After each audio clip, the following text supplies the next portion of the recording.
Well, good morning, Chief Meteorologist Matt Lawpon here. As of 9 a.m. on Friday, March 14th, 2025, we are tracking the potential for an outbreak of tornadoes and severe weather across the southern and eastern United States.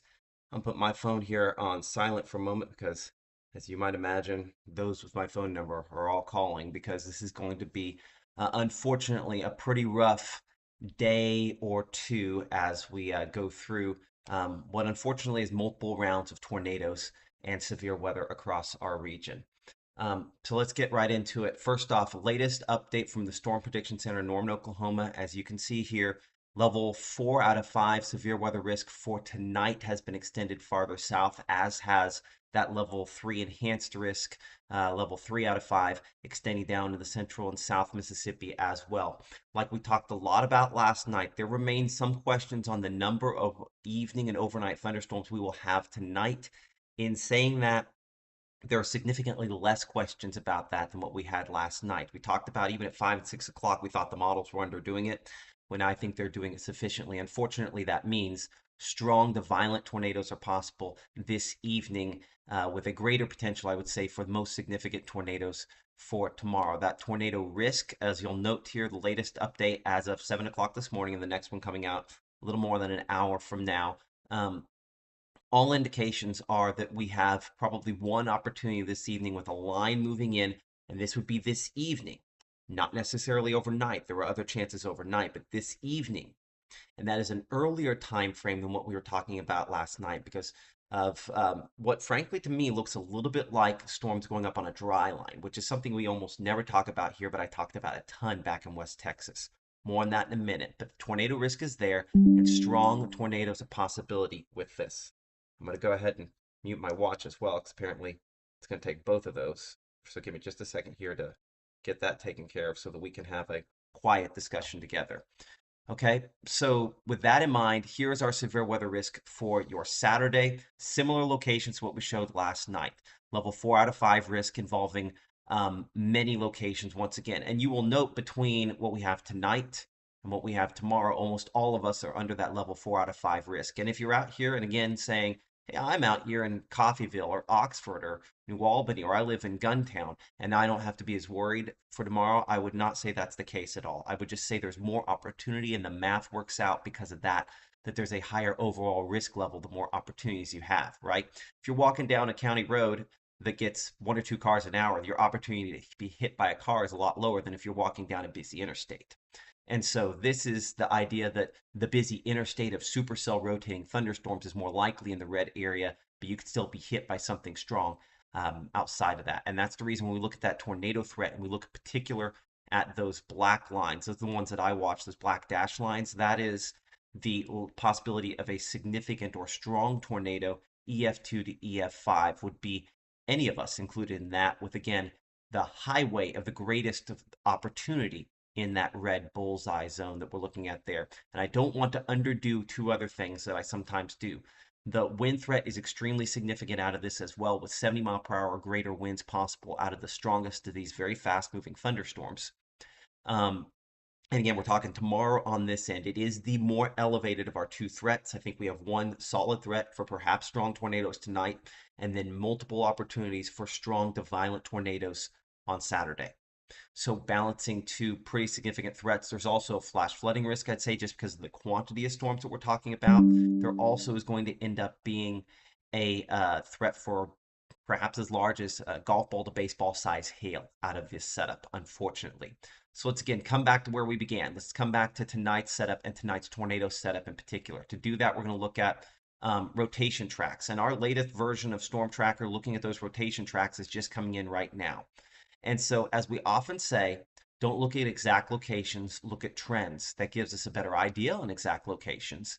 But the takeaway should be that we have tracks, and this is be looking between now and say 2 o'clock in the morning tonight, maybe 3 o'clock in the morning, at least a couple of very strong tornado tracks, rotation tracks depicted in our area, or at least coming through Mississippi. And you'll notice some of those extending all statewide. That is an unfortunate sign because that means the potential is there, not just for tornadoes, but violent to strong long track tornadoes tonight. And that's before our primary round tomorrow.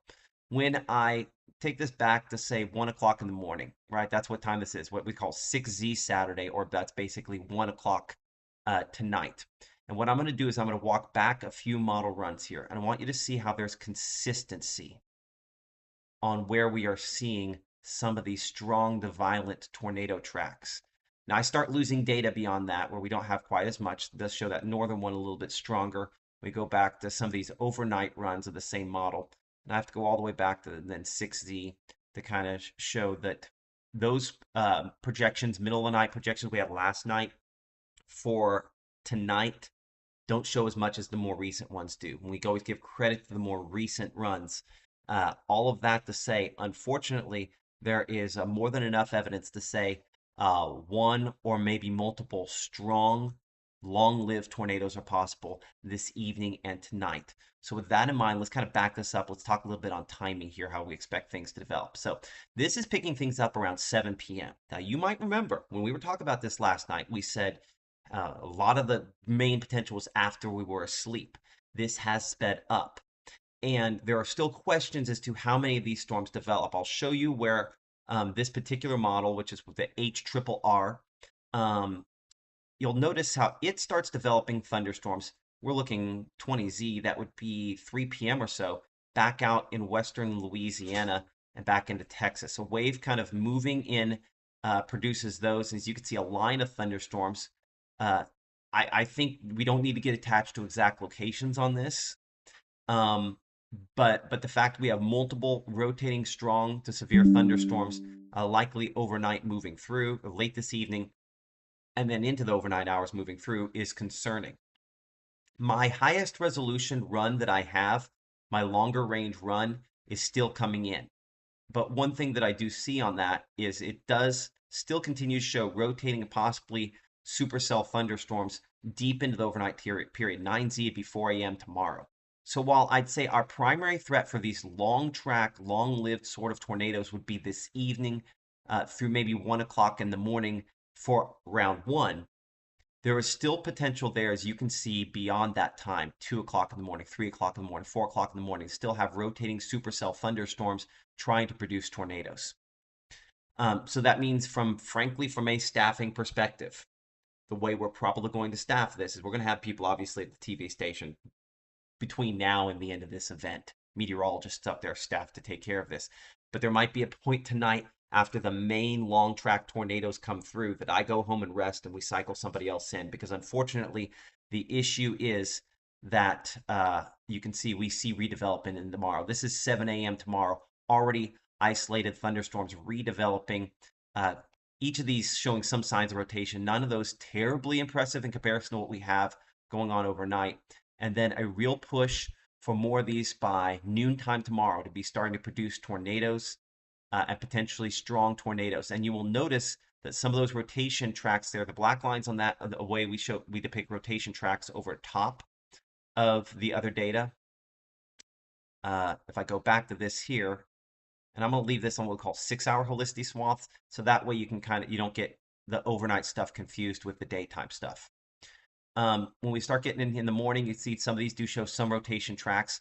And looking at the scale at the bottom, nowhere near as strong as what we have coming in overnight, which again, there's somewhere in this zone between Jackson and say at Tupelo, Calhoun City, Grenada, between Jackson and say Macon and Tupelo and Grenada, somewhere in that zone there. Projections very consistent for a long-lived rotating thunderstorm that could produce strong tornadoes potentially.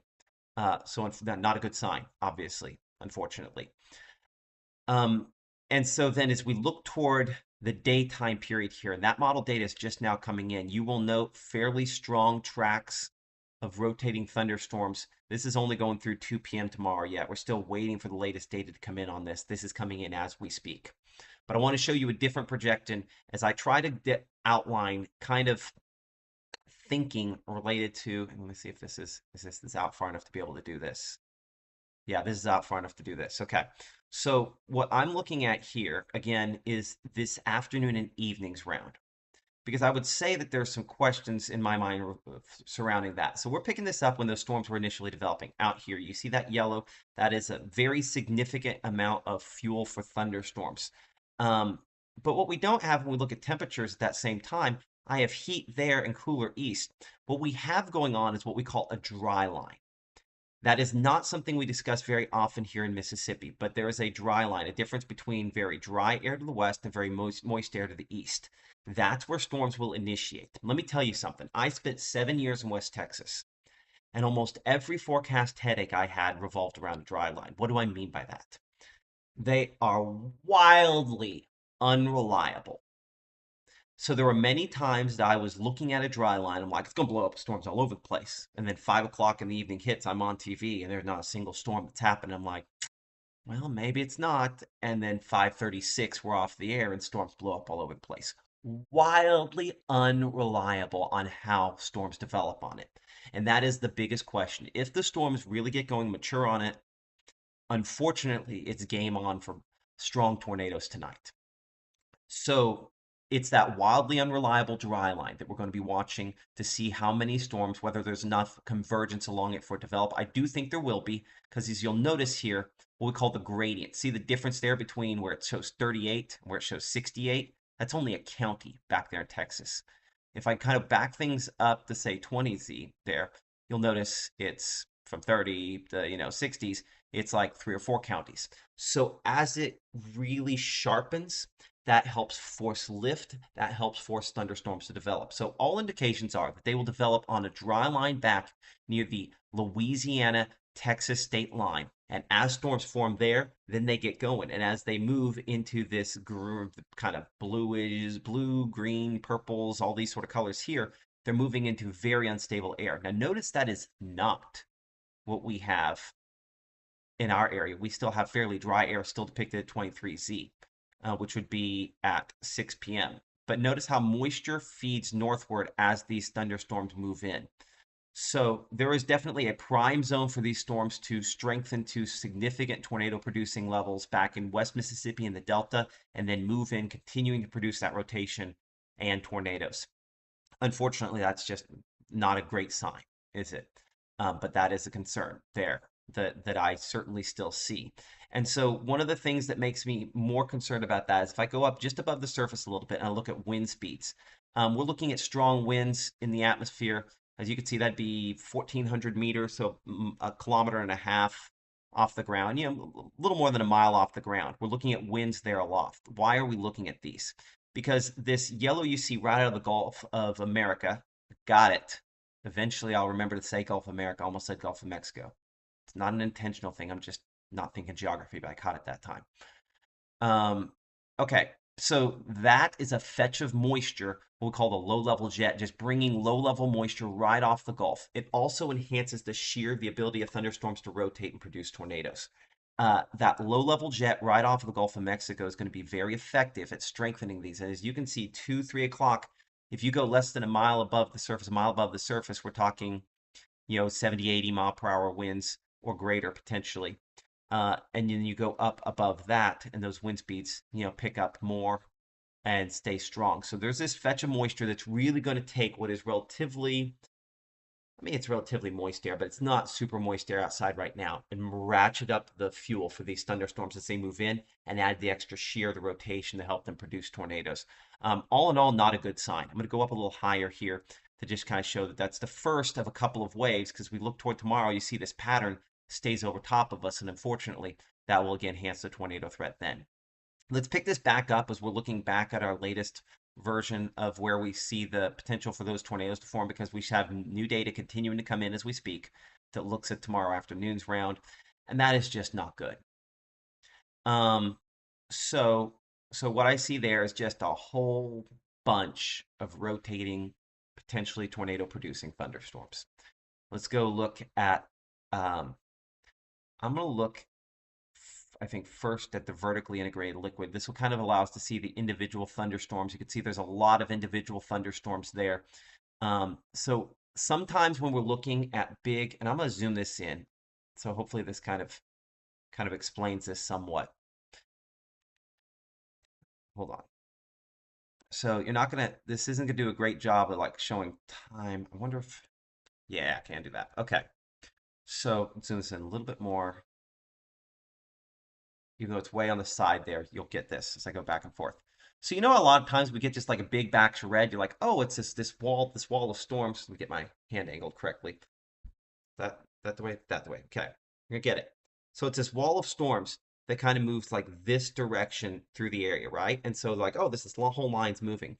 Watch how this line there, the line itself isn't really moving. The storms are just developing along that line.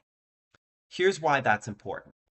When I show you this and I say, hey, if you're out here in, Yalobusha or Yalobusha County or Lafayette County or Union County or Tippah County, I wouldn't be feeling particularly comfortable about being orange instead of red. This is why I'm saying that. Because you'll notice, I come back to this projection, how I got to go back here far enough. You can see there's Tupelo and there's Grenada, right? How you still have these thunderstorms, rotating thunderstorms producing tornadoes northwest of that. But do you see how you also have just this line where from basically, give me a moment here to check the time. So this is 16Z, that'd be, um, so 12, that'd be 11 a.m., right? Okay. So from basically 11 a.m., noon, 1, 2, 3, 4, 5, oops, I ran out of time there. 5 to 6 hours, I have rotating thunderstorms going over the same spot.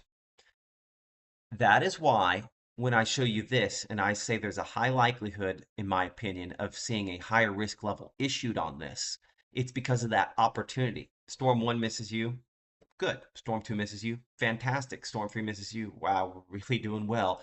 Storm 6 misses you. I mean, that's a miraculous thing, right? So it's the opportunity, the number of opportunities you have to get hit, because again, this comes down to math. That's where the percentages down here come from.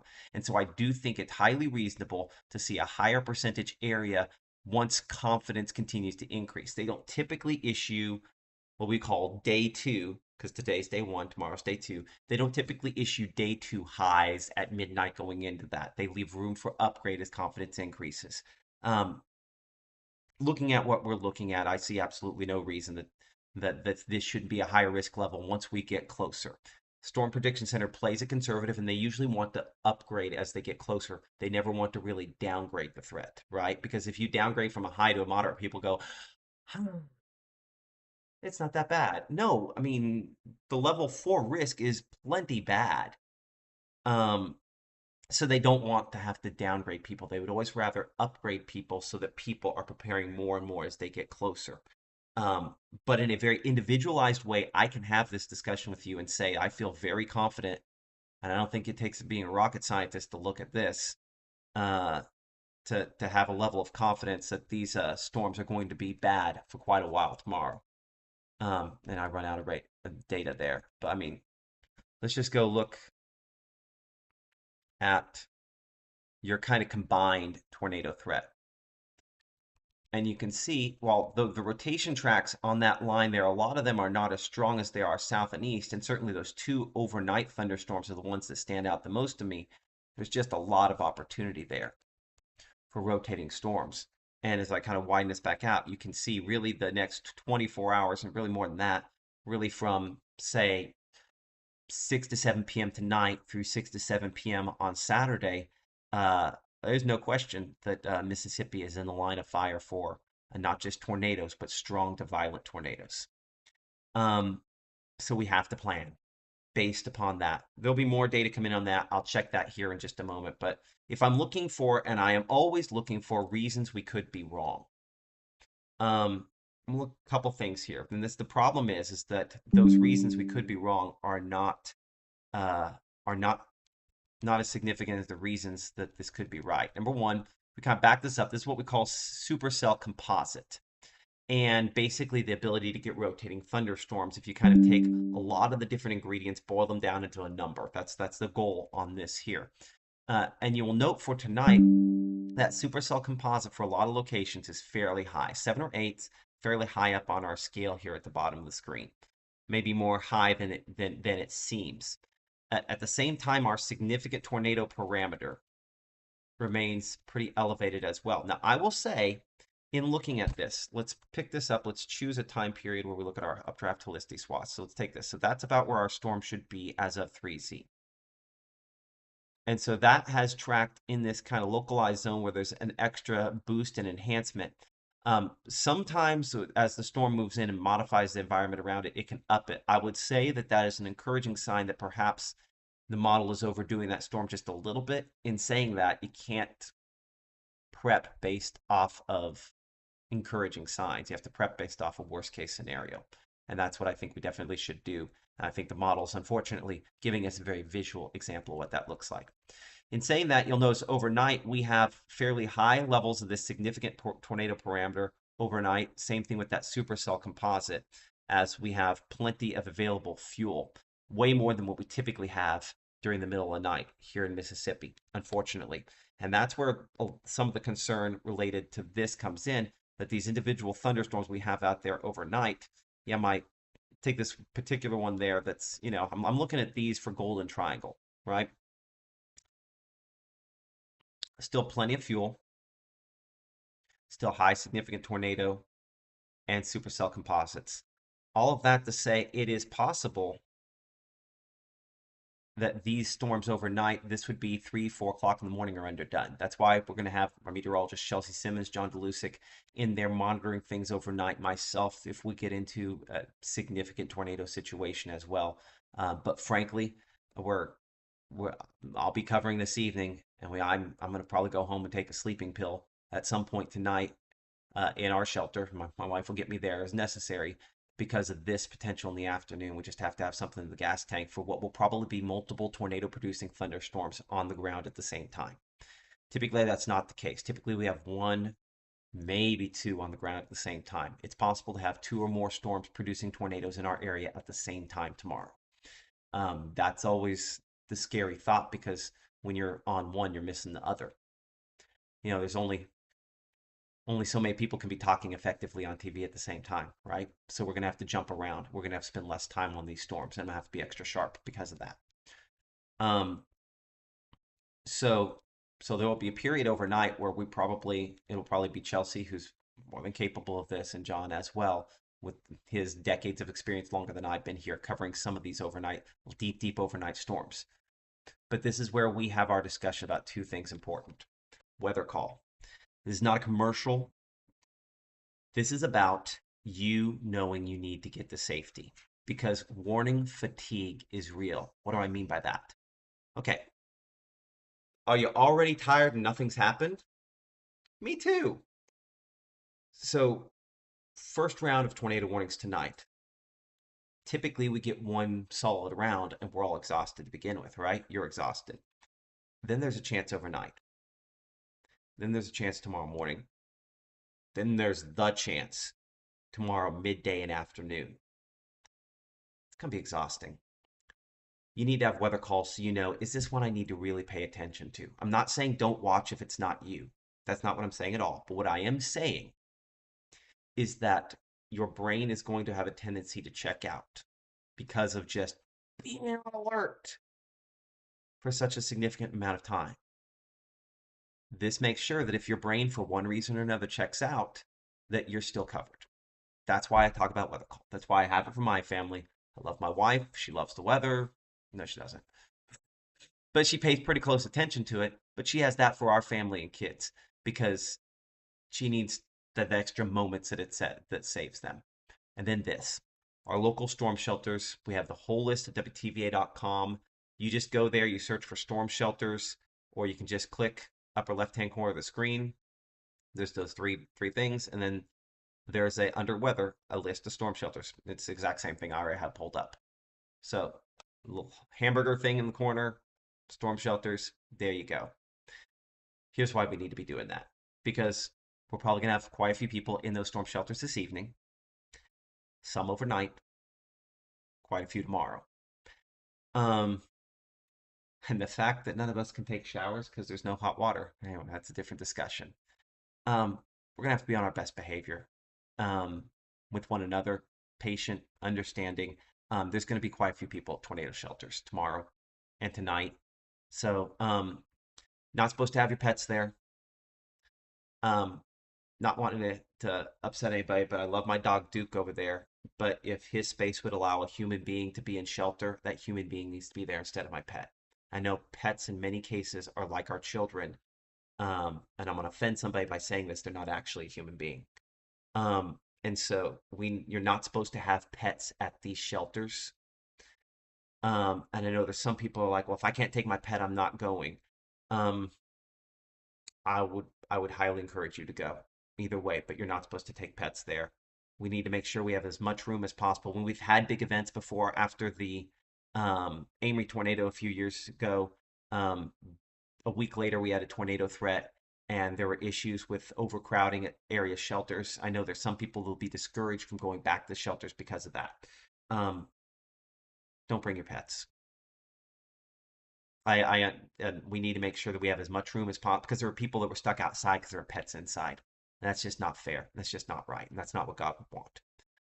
Um, so I'll get off of that soapbox a second. So two things that you can do: weather call, code red, sign up, weather app, multiple layers so that you know without a shadow of a doubt what's coming. And then storm shelters, reinforced location. I'm doing this from the upstairs above my garage at my house right now. That's not a safe place. A safe place is going to be a lowest floor of a sturdy structure. And I know it offends some people, but manufactured homes with non slab foundations are just not strong enough, even if they have tie downs. We need to be in a reinforced structure. Um, we need to be, if at all possible, we need to be in a sturdy structure. I told my son this, told my sitter this last night. If we make it to Sunday and nobody dies, something went really right. This is what a tornado outbreak looks like in Mississippi, um, in the southeast. And I pray to God that when we go to church on Sunday, everyone says, God, I think Matt's finally lost it. I think he's just over the top on everything now.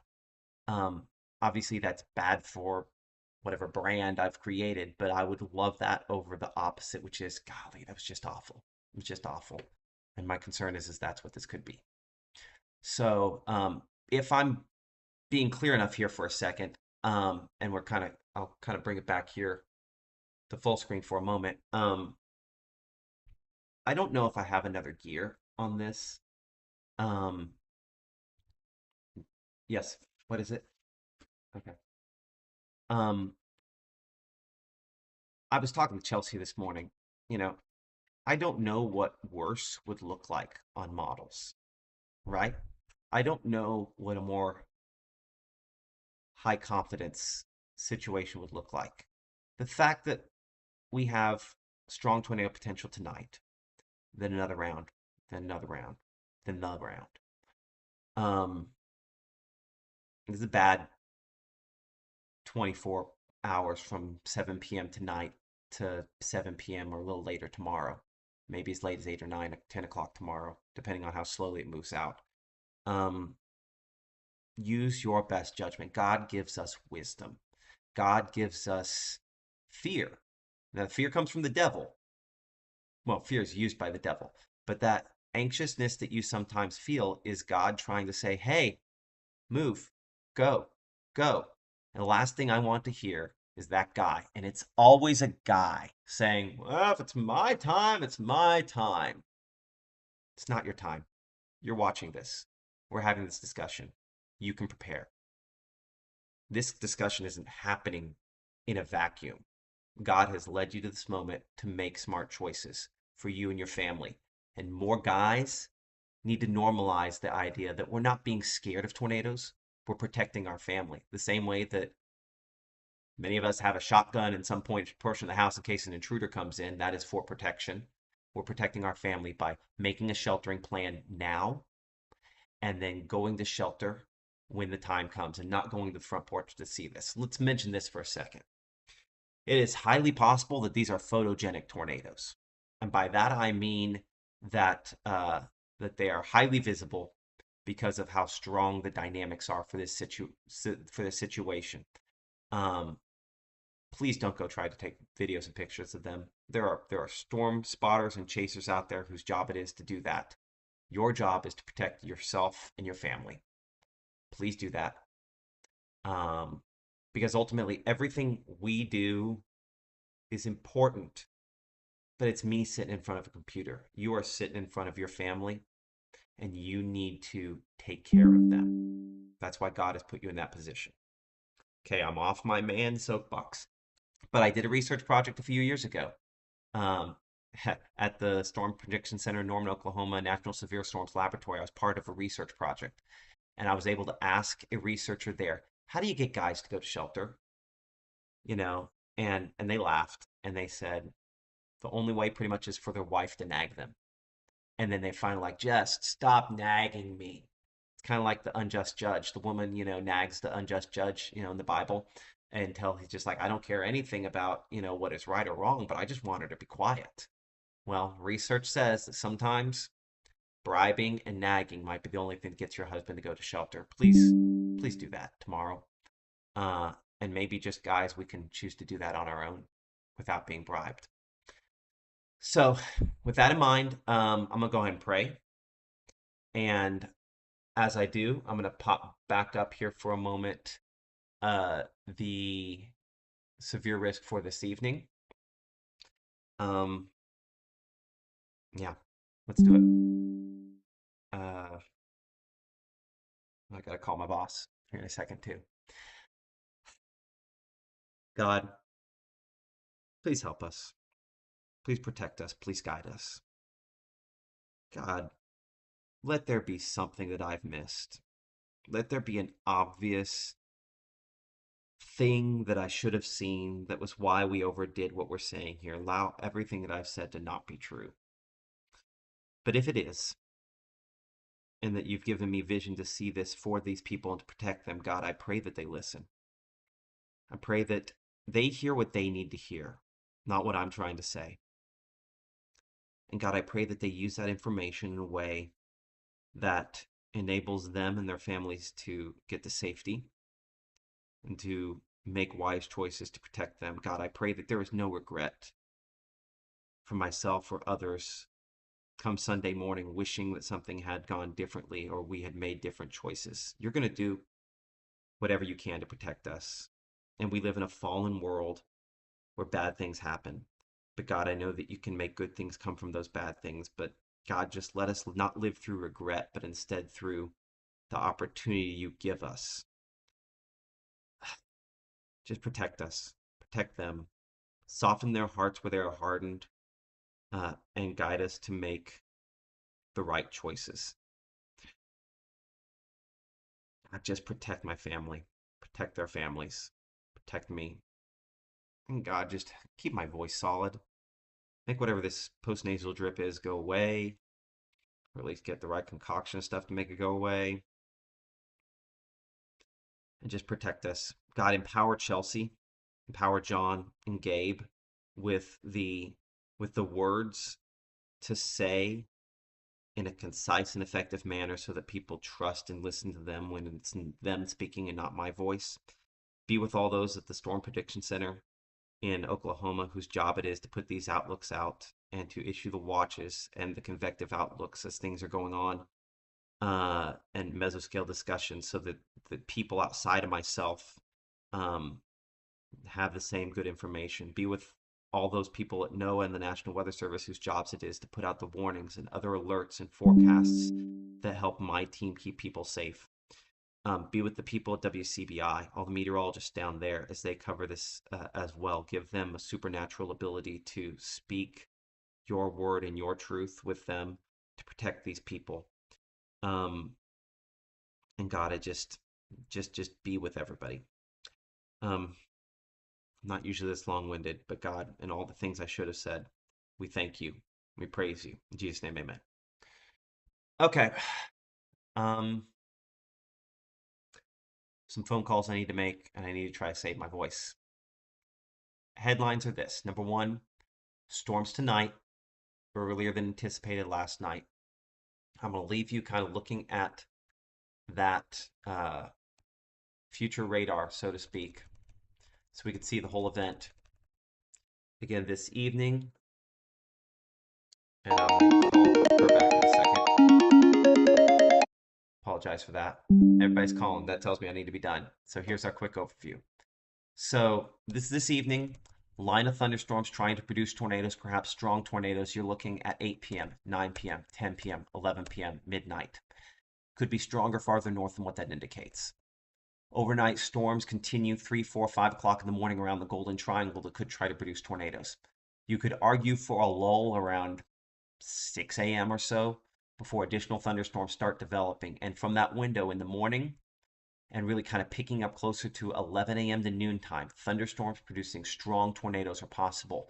From noontime tomorrow into the evening, you can see our final threat, our final bit of storms trying to move out of here, still trying to produce tornadoes as late as perhaps 8 p.m. tomorrow.